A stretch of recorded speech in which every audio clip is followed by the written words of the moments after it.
এক ঋষি ছিল যার নাম মানধাতা। মানধাতা ঋষি ৪৯ জন মেয়ে এক ঋষির সঙ্গে বিয়ে দিয়েছিল। ৪৯ জন মেয়েকে এক ঋষির সঙ্গে বিয়ে দিলেন। সেই ঋষির নাম সৌভরী ঋষি। সৌভরী ঋষির সঙ্গে মানধাতার ৪৯ জন মেয়ে বিবাহ দিয়ে দেয়। বিয়ে দেওয়ার পরে শ্বশুর গেছে জামাই বাড়ি ১২ বছর পর। আমরা তো ঘন ঘন যাই, তাই না? আর ঋষি গেলেন কত বছর পরে?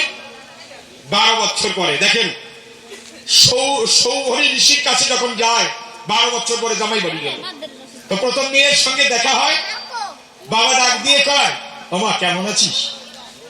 প্রণাম করি বাবার পায়, বাবার পায়। মেয়ে ডাক দিয়ে কয়, বাবা খুব ভালো আছি, তবে একটা দুঃখ আছে। মানধাতা ঋষি ডেকে কয়, যদি ভালো থাকিস তার দুঃখ থাকে কোন জায়গায়? ভালো থাকিস তো দুঃখ থাকে কোন জায়গায়? এই সময় মেয়েটা ডেকে বলে, বাবা আমি ভালো আছি কেন জানো?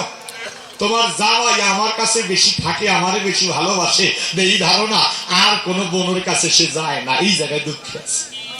সে শুধু আমার কাছেই নয়, আমাকেই ভালোবাসে, আর কোন বোনের কাছে যায় না কোনো সময়। তা অন্যান্য বোনরা যে কষ্ট পায়, আমাদের তো একজন জামাই, একজন স্বামী, আমার কাছেই থাকে, আর কারো কাছে যায় না।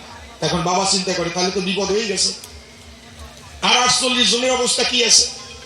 ওই মেয়েকে বাদ দিয়ে আর এক মেয়ের ঘরে যায়। সেই মেয়ের কাছে যখন দাঁড়ালো, মানধাতা ঋষিকে প্রণাম করে ডেকে বললো, বাবা ভালো আছো? হ্যাঁ, তুই কেমন আছিস? মেয়েটা ডেকে বলে মানধাতা ঋষির কাছাকাছি, বাবা আমি ভালো আছি, তবে একটা দুঃখ আছে। কি দুঃখ? তোমার জামাই শুধু আমাকে ভালোবাসে, আমার পাশে নয়, আর কোন বোনের কাছে যায় না, এই জায়গায় দুঃখ হয়। মানধাতা ঋষি চিন্তা করছে, ভালো। আগের মেয়েও বললো তার কাছে ছাড়া কারো কাছে যায় না, এই মেয়েও বললো তার কাছে ছাড়া কারো কাছে যায় না। আর একটা মেয়ের কাছে যায়।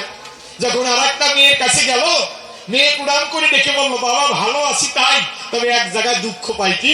আপনার জামাই শুধু আমাকে ভালোবাসে, আমার পাশেই থাকে, আর কোন বোনের ঘরে যায় না।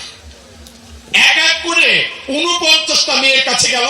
৪৯টা মেয়ে এক কথাই বলেছিল, বাবা আপনার জামাই আমাকেই ভালোবাসে, সারা রাত সারাদিন আমার কাছে থাকে, এই ধারণা আর কারো ঘরে যায় না।